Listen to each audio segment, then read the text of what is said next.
بسم اللہ الرحمن الرحیم۔ میں آفس میں آتے ہی ایک کپ چائے ضرور پیتا ہوں۔ اس روز ابھی میں نے پہلا گھونٹ ہی بھرا تھا کہ اطلاع ملی کوئی صاحب مجھ سے ملنا چاہتے ہیں، بھجوا دیجیے۔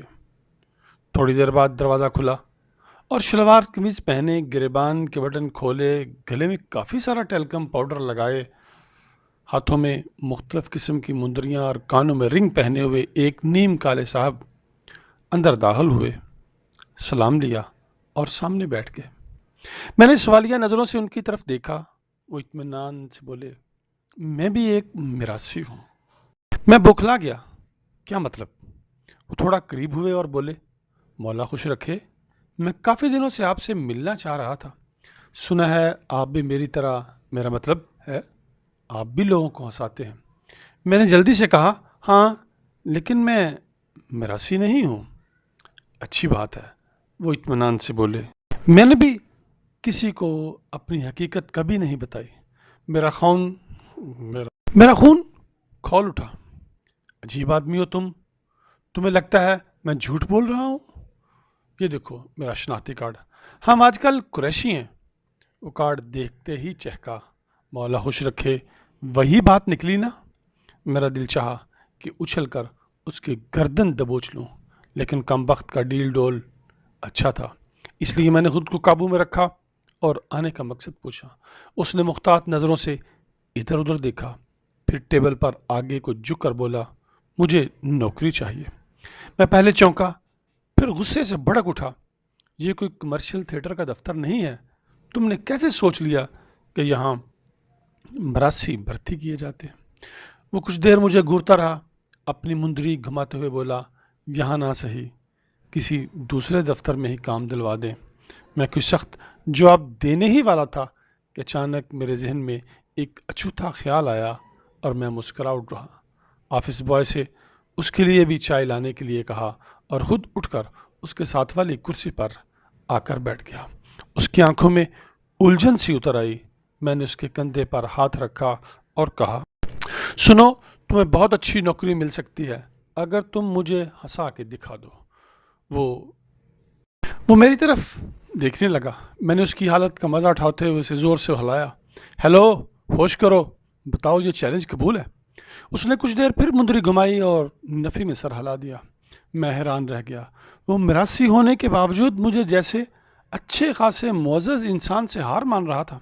میں نے وجہ پوچھی تو اس نے عجیب سا جواب دیا، میں نے لوگوں کو ہنسانا چھوڑ دیا ہے۔ میں حیرت سے اچھل پڑا، یہ کیسے ہو سکتا ہے؟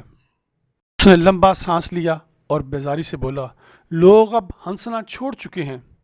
میں نے ایک زوردار کہا لگایا، یہ تمہاری غلط فہمی ہے، دنیا آج بھی ہنستی ہے، مزاحیہ تحریریں پڑھتی ہے، مزاحیہ ڈرامے دیکھتی ہے، جگتیں پسند کرتی ہے۔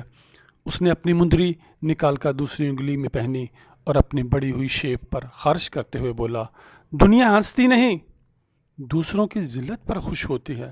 میں نے پھر کہا لگایا، وہ کیسے بھائی؟ اس نے قمیض کی سائیڈ والی جیب سے سستے والے سگریٹ کی مسلی ہوئی ڈبی نکالی اور میری طرف اجازت طلب نظروں سے دیکھا۔ میں نے ایشٹرے اس کے سامنے رکھ دی۔ اس نے شکریہ کہا اور سگریٹ سلگا کر گہرا کش لیا۔ میں اس کے جواب کا منتظر تھا۔ تھوڑی دیر خاموشی رہی، پھر اس کی آواز آئی، آپ کا منہ فلسطین کے لومڑ جیسا ہے۔ مجھے گویا ایک کرنٹ سا لگا اور میں کرسی سے پھسل گیا۔ میری رگ رگ میں طوفان بھر گیا۔ وہ میرے دفتر میں بیٹھ کر مجھے ہی لومڑ کہہ رہا تھا۔ بات تو سچ تھی، مگر بات تھی رسوائی کی۔ میرا چہرہ سرخ ہو گیا۔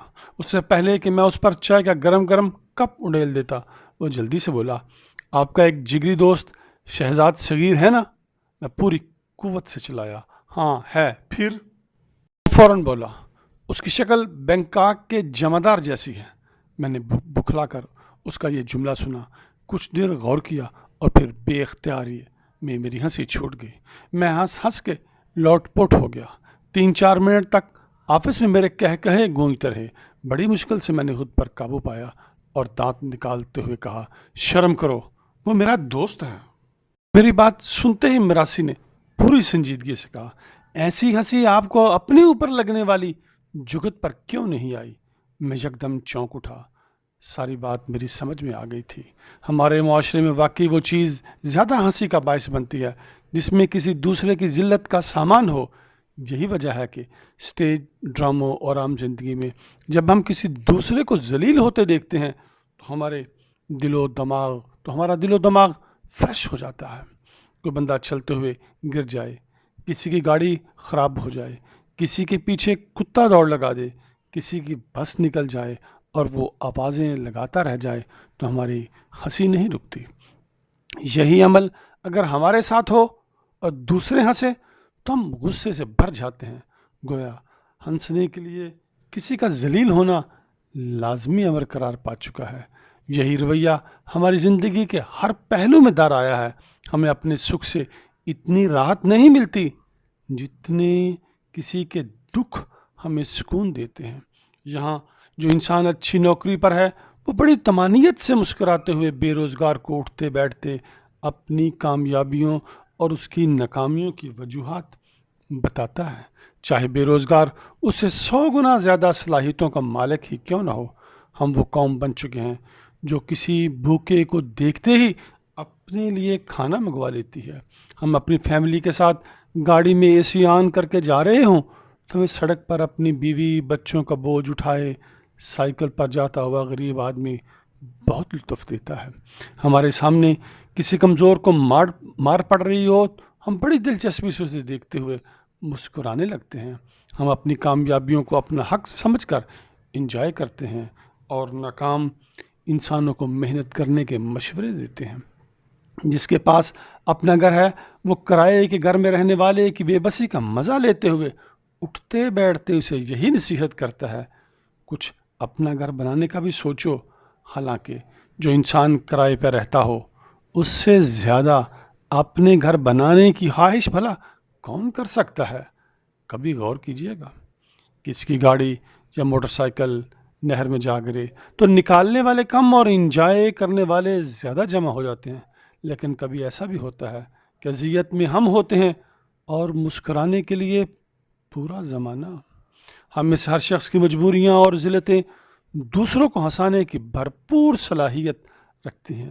ہم سب یک وقت تماشا بھی ہیں، تماشا گر بھی اور تماشائی بھی۔ ذرا سوچیں۔ ہمارا حوصلہ بڑھانے اور یہ خوبصورت تعلق بنائے رکھنے کے لیے چینل سبسکرائب کر لیں۔ حروف جو آپ اہل دل کے دل کو لگے ہوں کمنٹس میں لکھ کر آگاہ کیجیے گا۔